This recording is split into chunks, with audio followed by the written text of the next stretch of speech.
How's your conference been going? Woo! Oh, excellent, excellent, excellent. Well, thank you for joining our presentation today. Let me get on the slideshow. Keep up with there. Oh, we do. Oh, awesome. Thank you. Yeah. Is it working? Awesome. So I'm Steph Stringer. I'm just here as a representative of Community Living Alliance. We're volunteering to present this session, and I'm the Community Partnership Manager for Community Living Alliance. We're down in Madison, and we serve Dane County and surrounding counties. And but we have a wonderful topic today, where we're going to be talking about the oh, I'm a little nervous. That's weird. Advocating for your own self-care. And we have two wonderful presenters, Kaylin Champeau and Jenny Dominy, who's going to present today on that topic. At your table, we have printouts of the slide presentation, as well as a worksheet that is something you'll get to do today, and that is to create your own care plan. So that's at your table. If you don't have one, let us know and we'll get one to you. All right. Oh, this didn't. All right. So check that out. Community Living Alliance is a nonprofit agency that was founded by people with disabilities. They are also were healthcare professionals and just concerned community members as well. And CLA has been around for over 3 decades, and we're firmly rooted in supporting the values of independent living and the philosophy for that.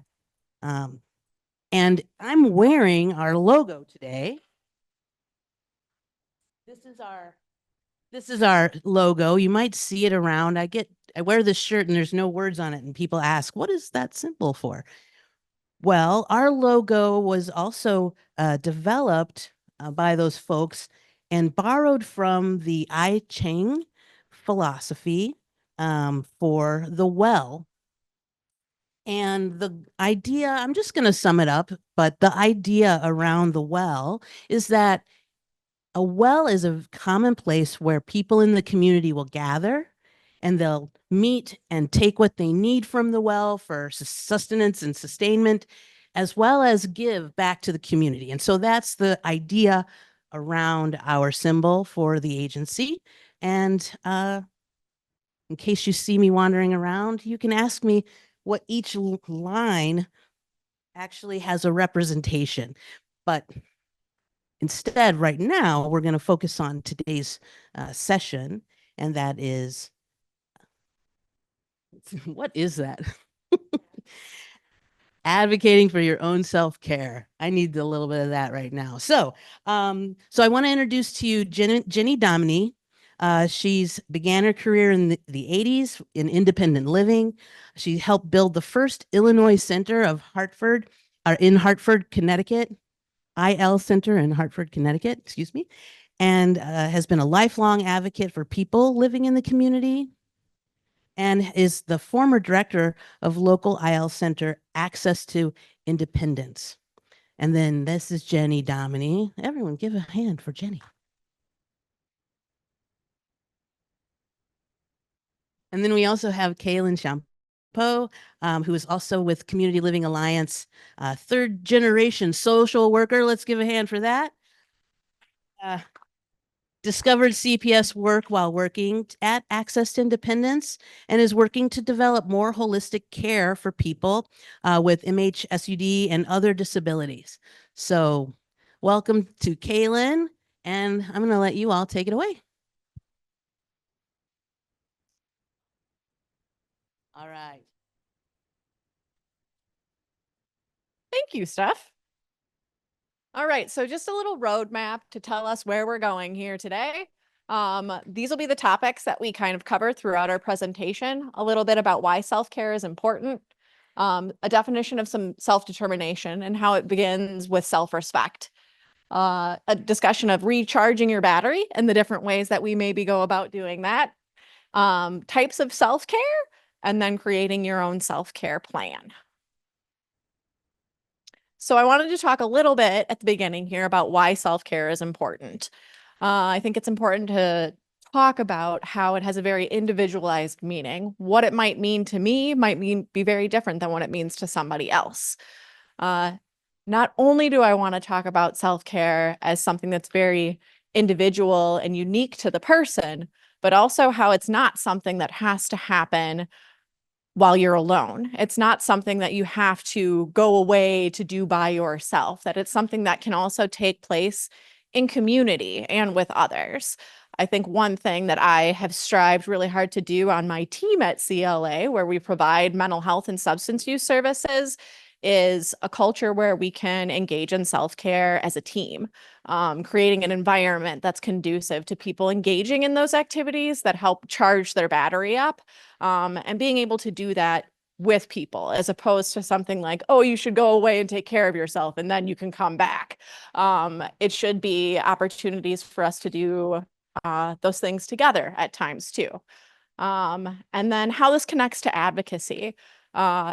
I probably don't have to tell anybody in this room that advocacy work can drain your battery. There's a lot of hard work and effort that goes into taking a seat at the table and advocating for things. And the importance of using self-care, both individually and in community, to help recharge that battery, so that you have the energy to show up in the spaces that you want to show up in.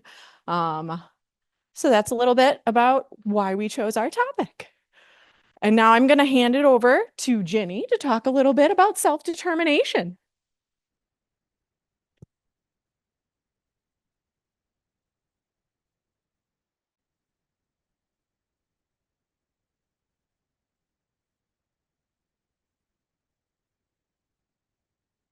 All right, I think you're good to go. Okay. Yeah. What is self-determination? Is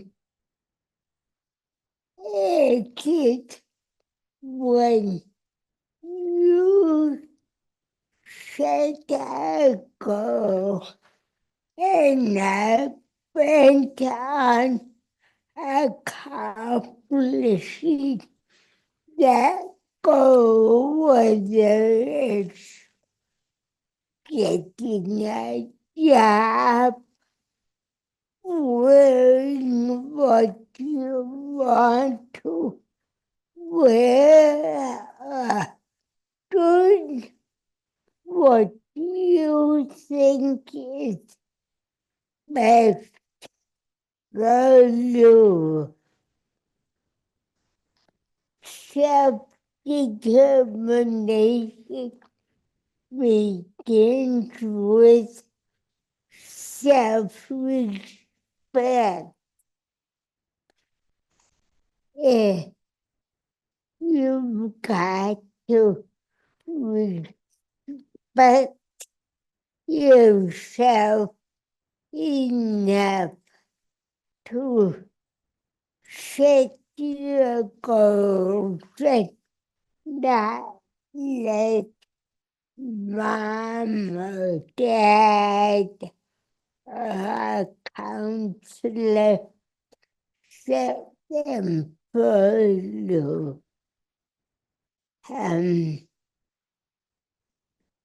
If you don't have self-respect to set your goals, pretend you do. Make it up. I am strong enough and ready to do what I want. You may pretend you're your own best friend. You may pretend you're a favorite person, but you if you don't have self-respect, you must pretend you have it. When I graduated from high school, my dad proclaimed that he didn't want me to go on to college. He said I would fail and never forgive myself. I go back then. Being a social worker, and I knew I had to go on to college. So I did not agree with my father at all. And as it turned out, my dad and the rest of the family went on a trip. And doggone, there wasn't room for me and my older brother. So we had to stay home.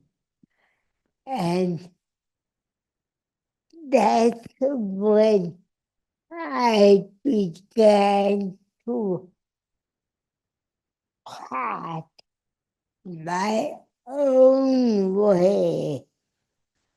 I had gone to school with two other people who had cerebral palsy and found out that Harriet and Jim were going on to college.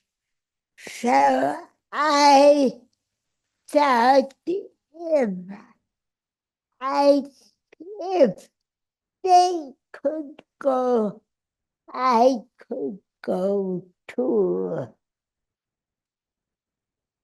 So while Dad and Mom and the rest of the family were gone, I contacted vocational rehabilitation and got funding to go on to school.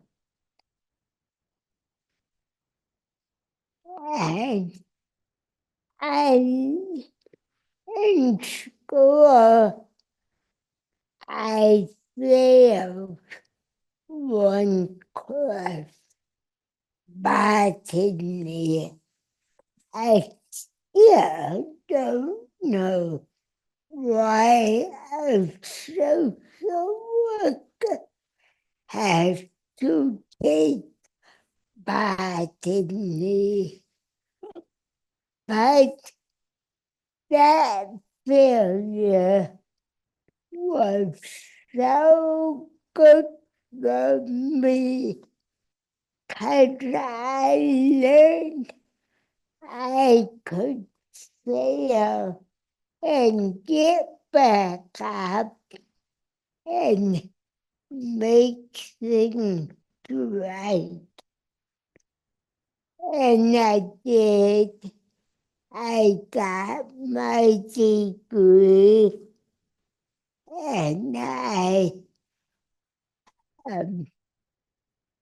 moved to Milwaukee, and within a week had a job doing intake placement at Goodwill. They had a huge workshop. Now they don't have them, but it was my job to hire and put people in that workshop.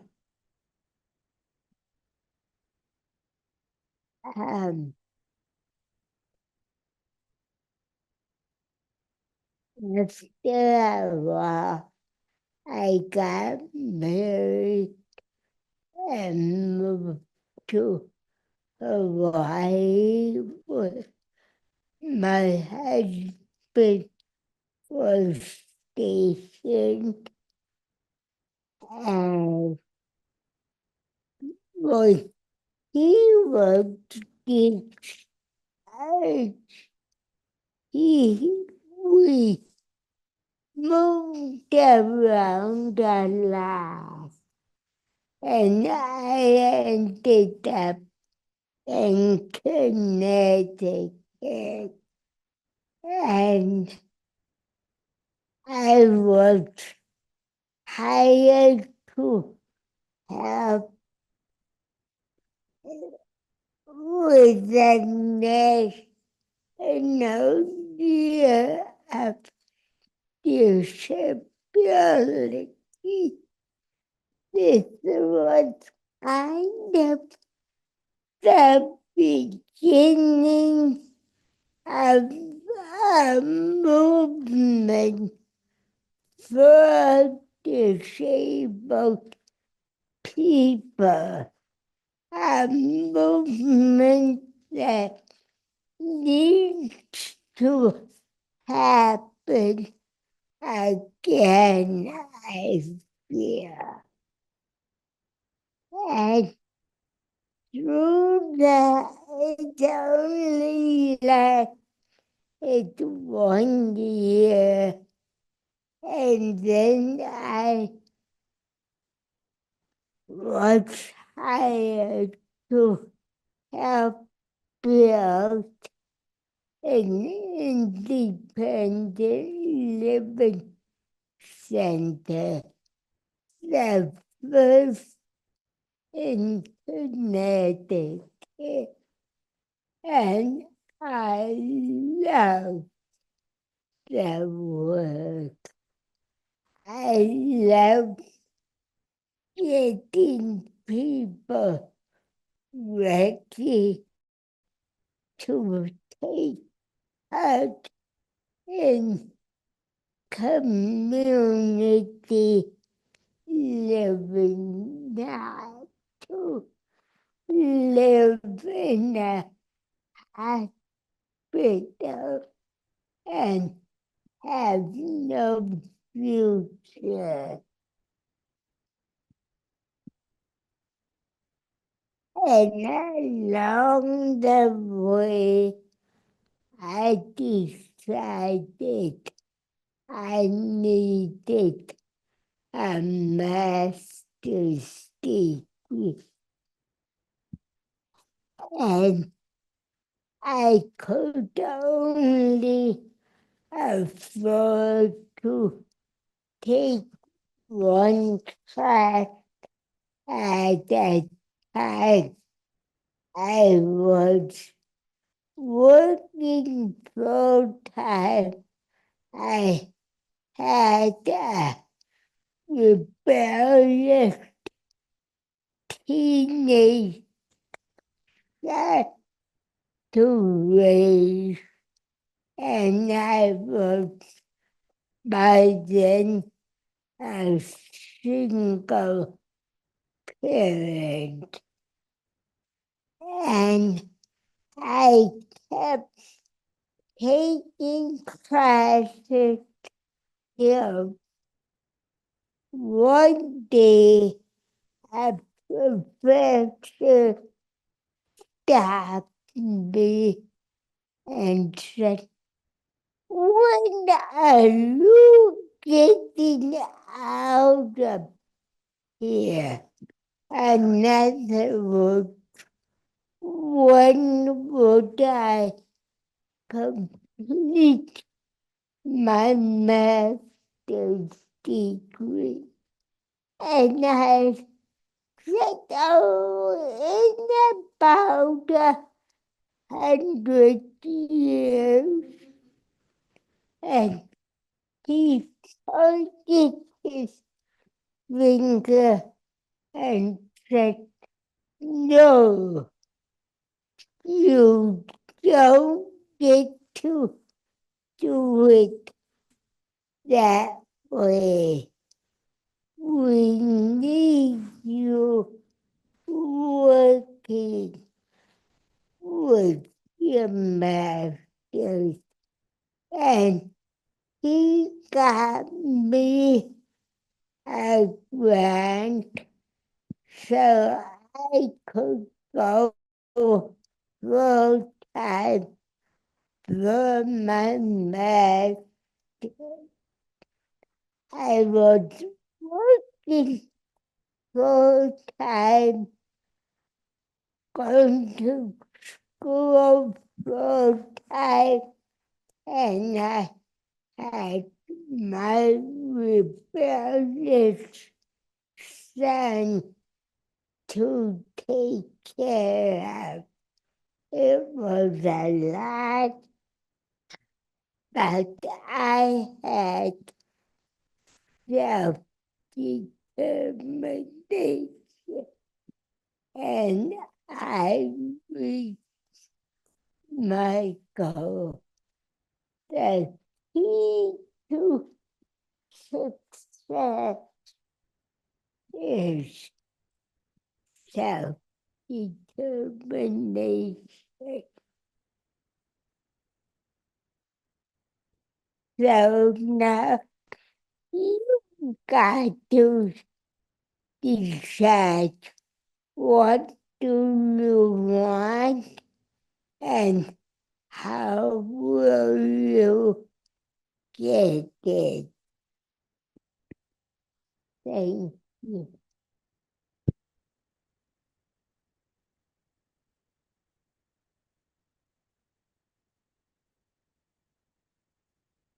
Thank you, Jenny. While Jenny and I were talking about her journey and all of the different things that she accomplished during a lifetime of advocacy, we talked a lot about how do you sustain your energy across a goal that might take you years to accomplish.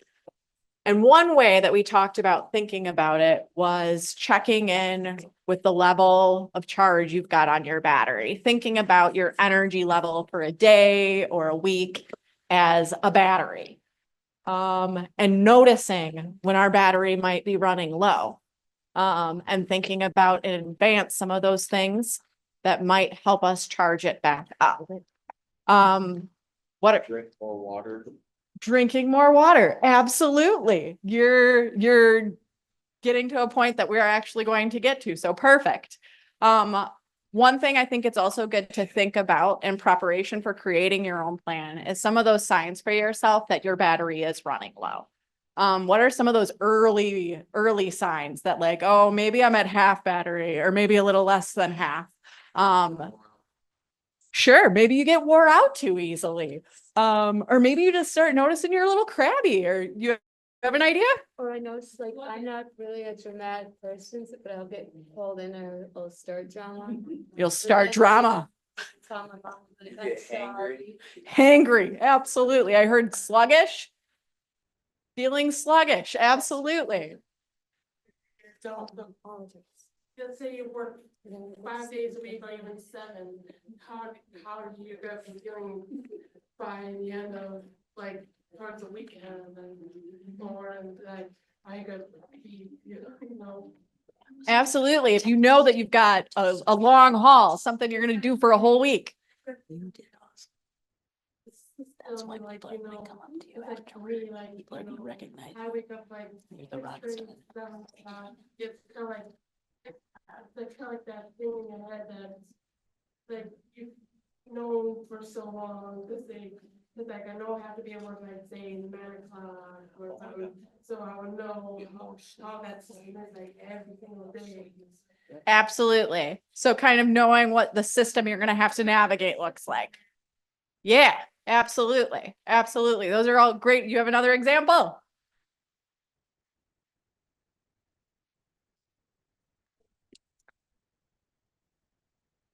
Okay, changing your attitude. Absolutely.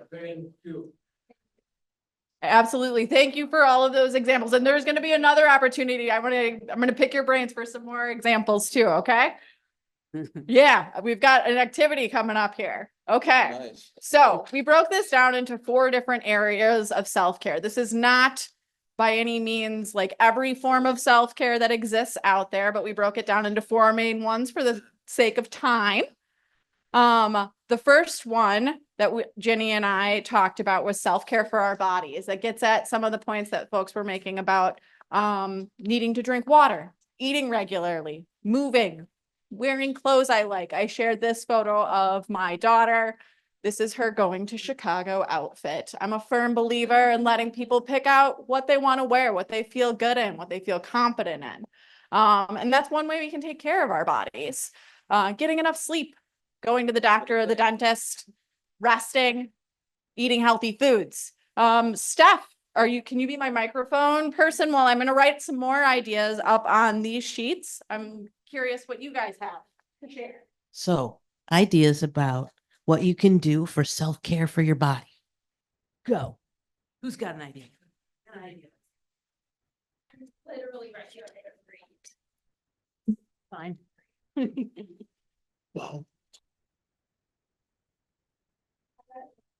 That's all right. You can come back. Anyone else? Oh, we have someone back here. You can be loud. Nobody. My whole job is done.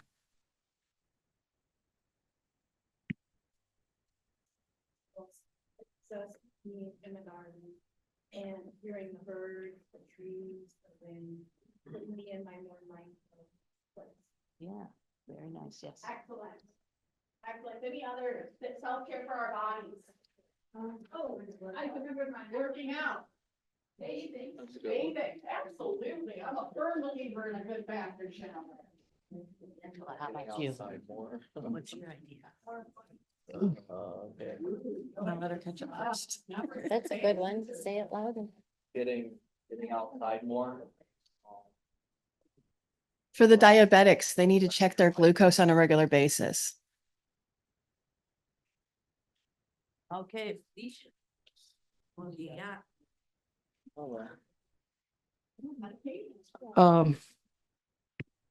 Take a vacation. Like when I got here, I didn't go to the kickoff. I went and got in my jacuzzi tub and just press that little button and just let the bubbles come out. Good. Okay, One more up here. all right. Yeah, try new food. Oh, we got one more. Angie's gonna give you one. One more. Here's Angie. Okay, thank you. Go shop, treat yourself something nice. Oh, wait, one more. Thank you. And because it has to make more food and because it has a barbecue and a hot dogs. Go. All right. That's it. Oh, okay. My daughter would be so proud that we had to make the top one. Thank you. All right, self-care for our minds. I think Ginny was going to share a few that we had discussed, and then again, we'll look to everybody here to share their own strategies for taking care of their mind. I got migraines, I think. I was gonna say. My legs, right, I get Sure. Sure, and so that's kind of falls into both categories a little bit, right? It says people. Right, oh yeah, the next one. Oh,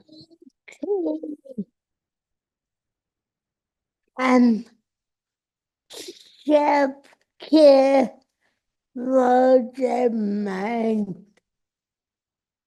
What do you enjoy doing? For me, it's being with my cat. One is absolutely crazy, the black one, and one is a sweetheart. Listening to music, talking, I like to talk.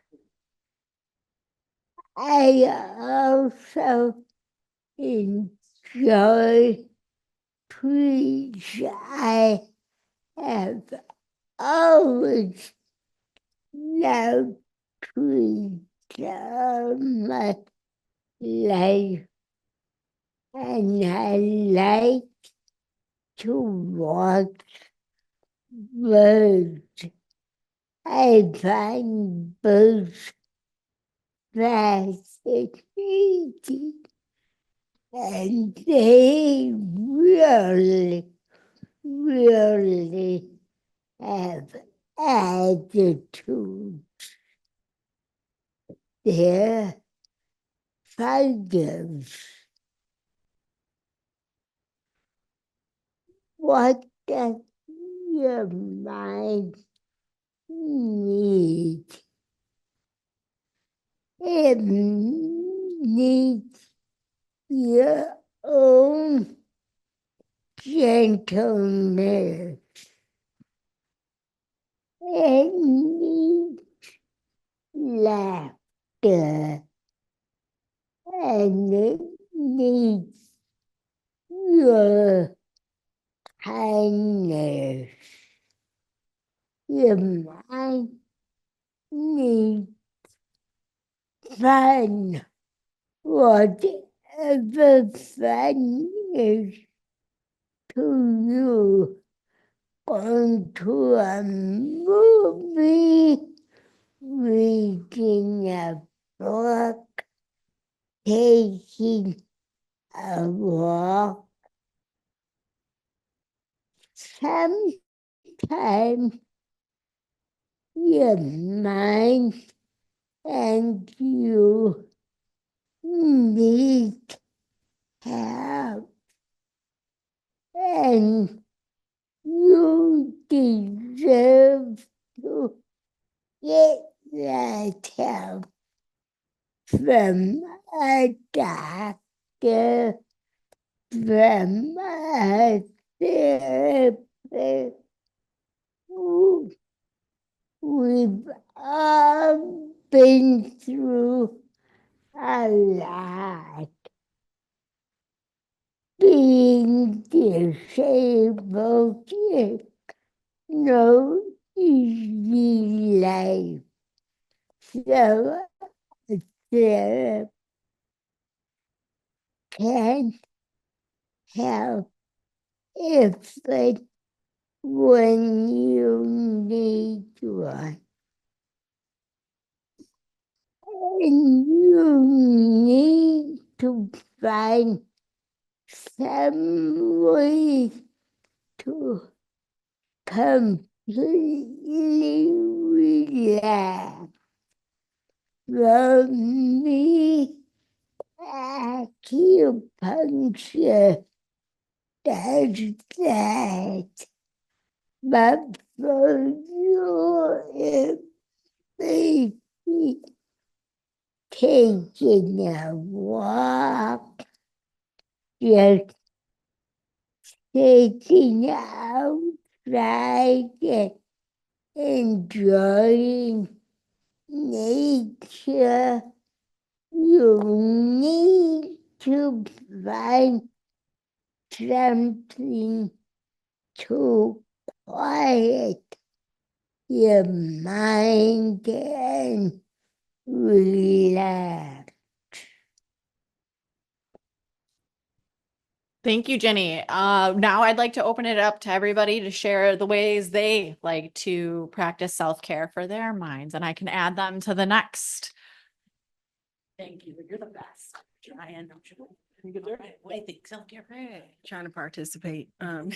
Yeah, so like looking at art and then on a healthy level, drinking wine. On a healthy level, drink that wine. Not on an unhealthy level. I want to. You and I, we need to talk for a second. Okay. All right, here we go. Here we go. Treat yourself to a massage.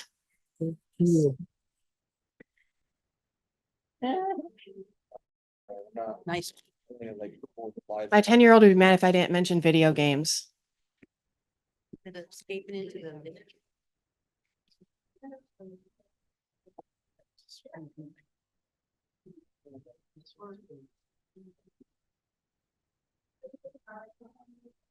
That's a good one. Just grounding yourself.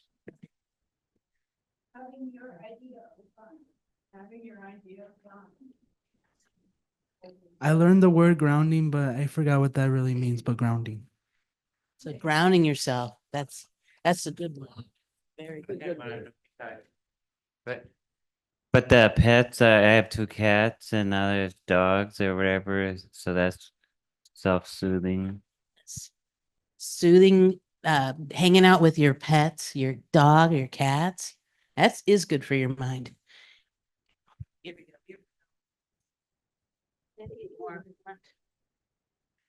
Doing my diamond art.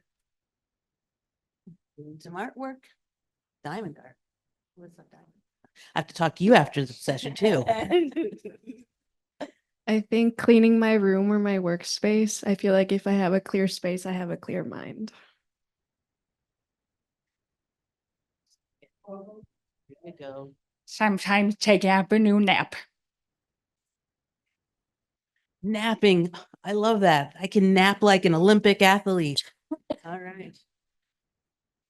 I was gonna say doing journaling or listening to music or just being with friends. Okay, here we go. Okay, wait. Okay, I'm gonna work my way back. 2 more here. Thank you.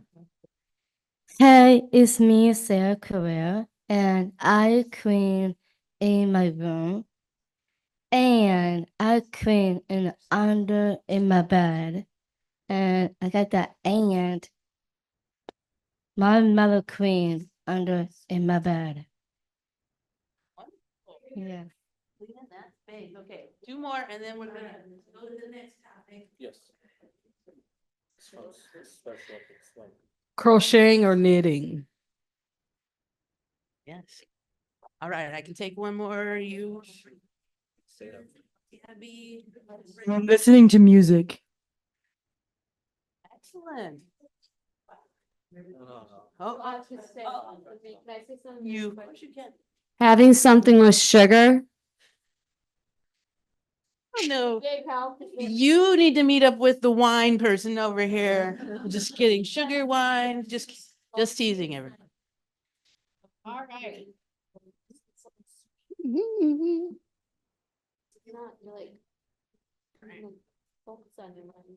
Thank you. Those are some great examples.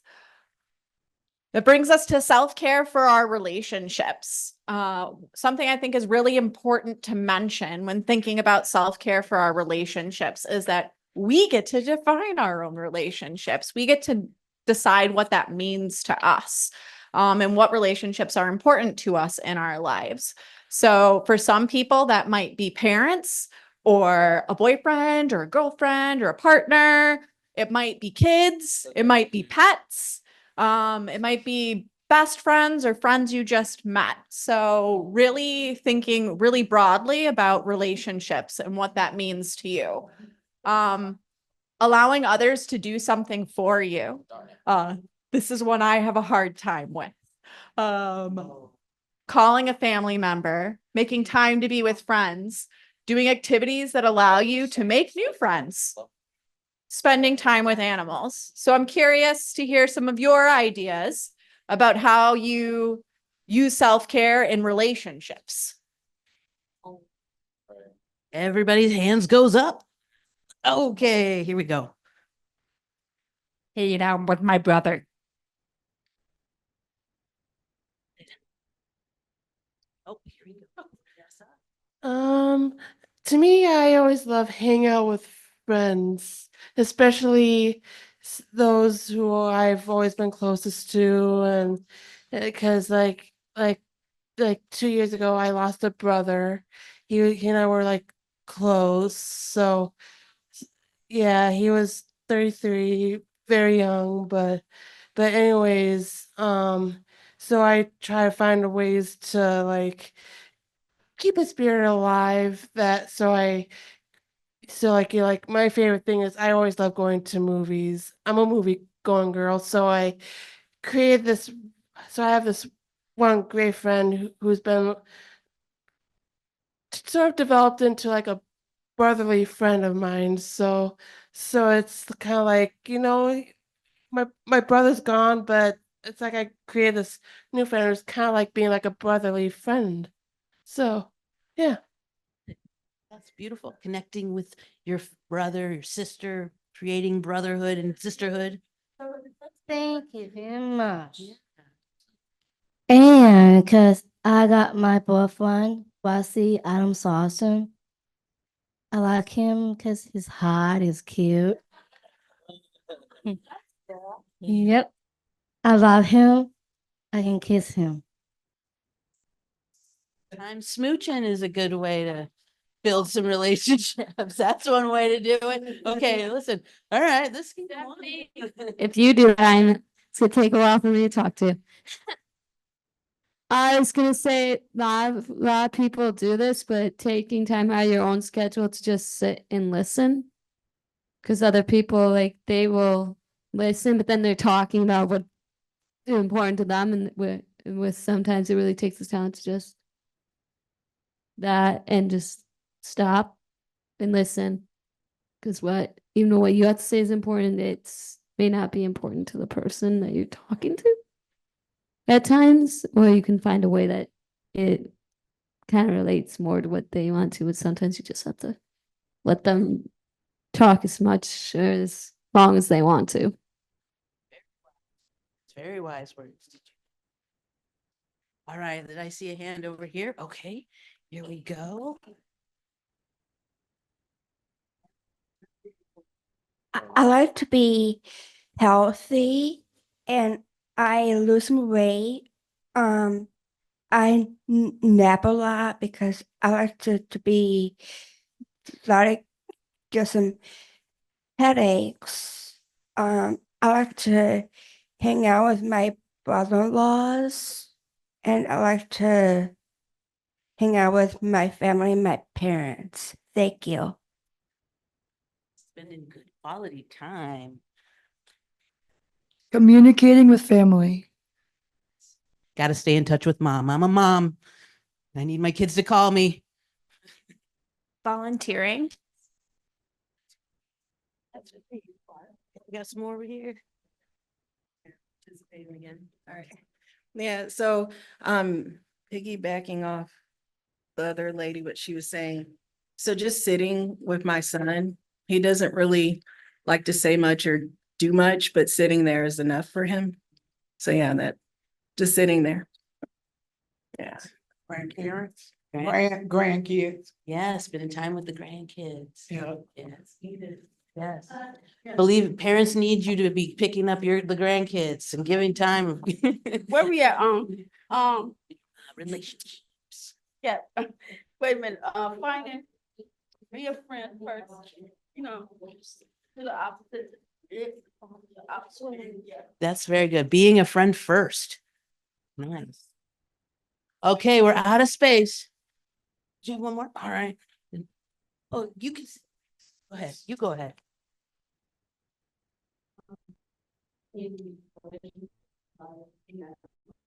Okay. Yeah, in relation with guidance. That's right.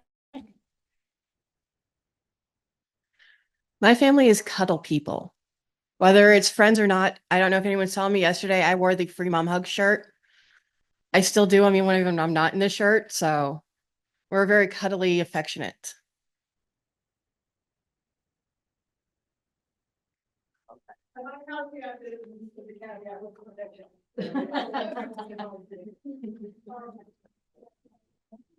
Okay, I think that all. Yeah, I think we are. Thank you. Yeah, Jenny is up next to share a little bit about self-care for our spirits. I feel like I talk pretty loud. I don't know how much I need this, but.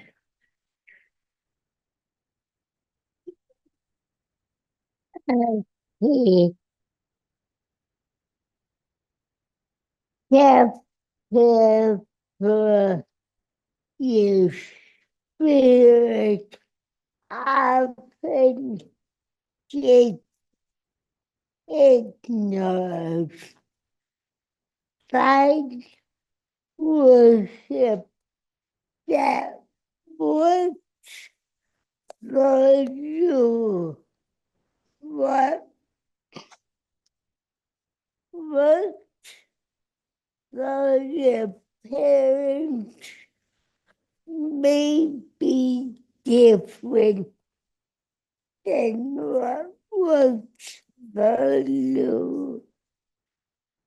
Find a friendship worship that you're comfortable in and be active.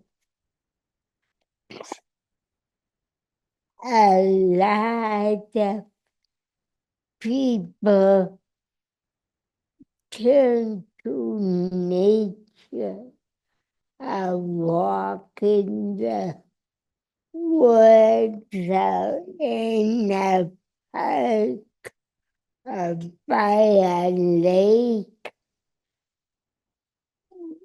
will lift people's spirit.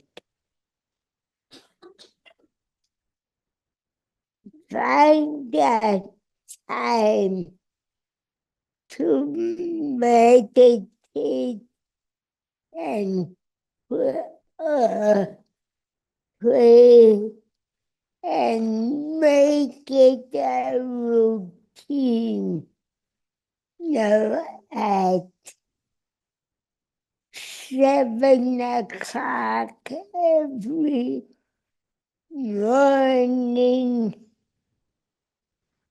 you find a quiet place to meditate and pray. Contribute to a cause. If you believe in feeding the hungry, maybe you can help financially, but you can help set up food for people to eat, either in a soup kitchen or baking up canned goods. Find something to believe in and help I think I will help you too. Great examples. So this is again, something that's super individualized for a lot of people, right? What might feed my spirit might be very different than what might feed another. So I'm curious what folks would like to share about how they practice self-care for their spirit. Okay, here we go. This side. Praying to Jesus.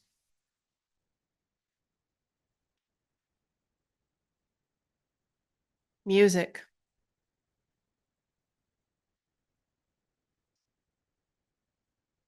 Reading daily devotions, actually giving to those who are in need and giving hope to those who are hopeless.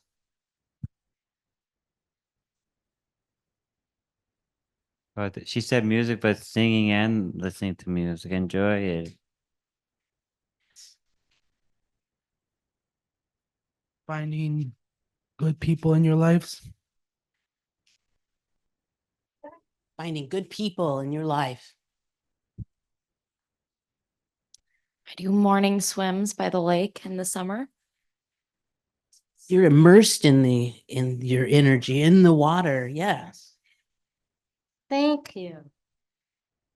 Cousin, I got Chris, Amanda, and I got three brothers, Chris and Brian and Tim, and me and mom and dad, and my grandma Faye. And she died. How sad. So being with your family, all of the family. Hi, mom and dad. Dad, put away. My dad died. Put away. I love you, Dad. I love you. Yeah, that's right. Thinking about people who mean and have meant so much to us. Sometimes I need to go to church, my family.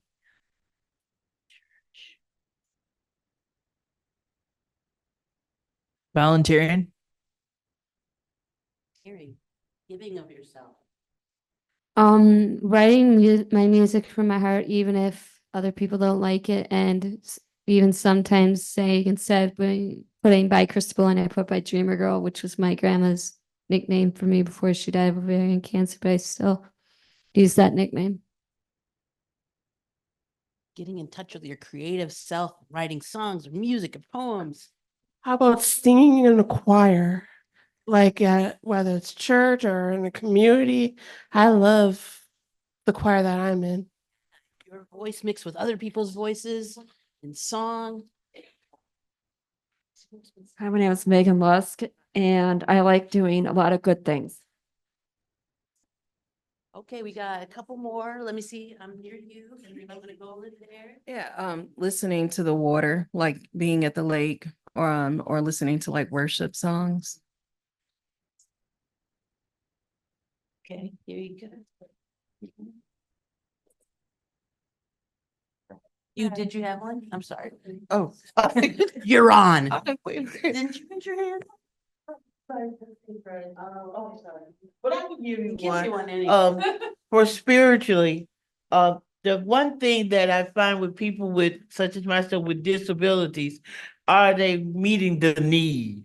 You know, because, you can be spiritual in anything that you do, but you have to be able to meet the need. You have to be able to know that what you believe. That is a part of your spirituality, is what you believe. And if you have to associate, and what I mean by associate, you have to be around people that believe the same thing you do.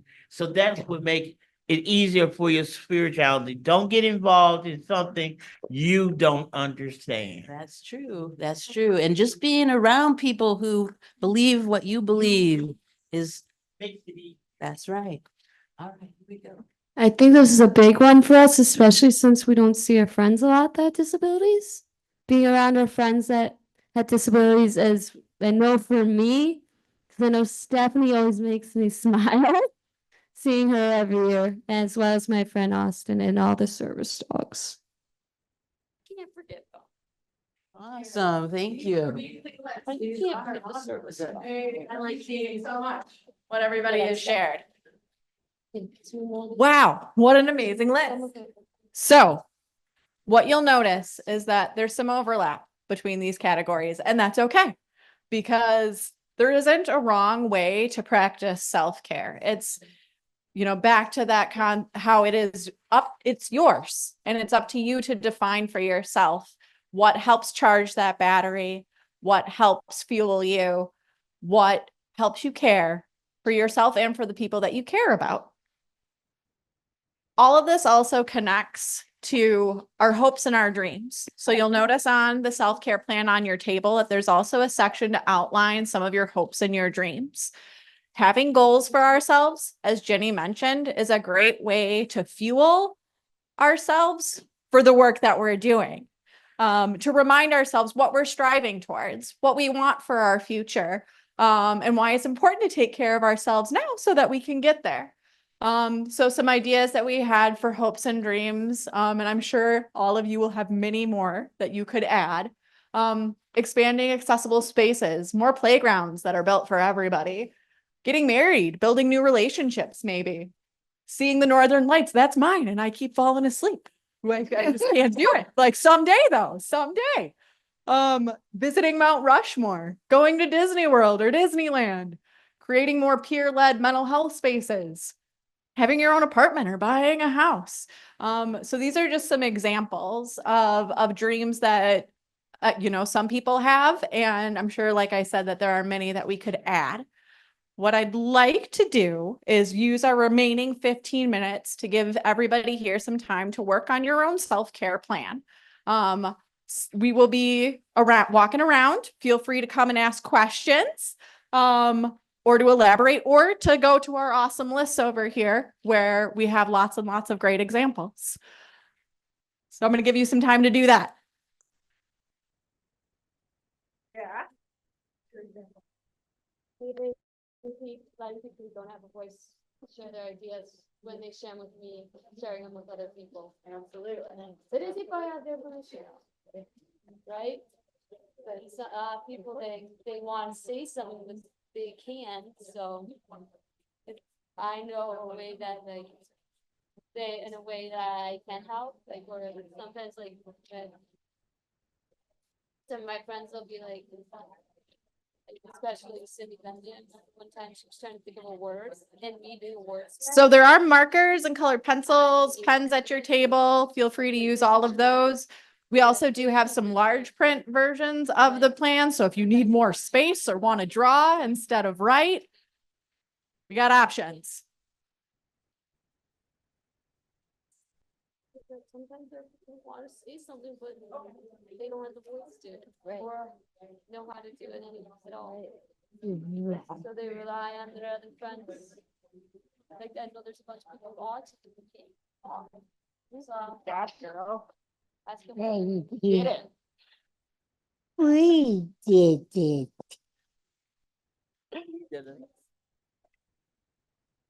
Unmic you now.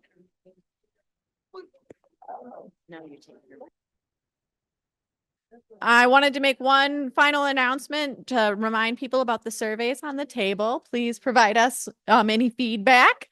And thank you very much for coming today. We appreciate it.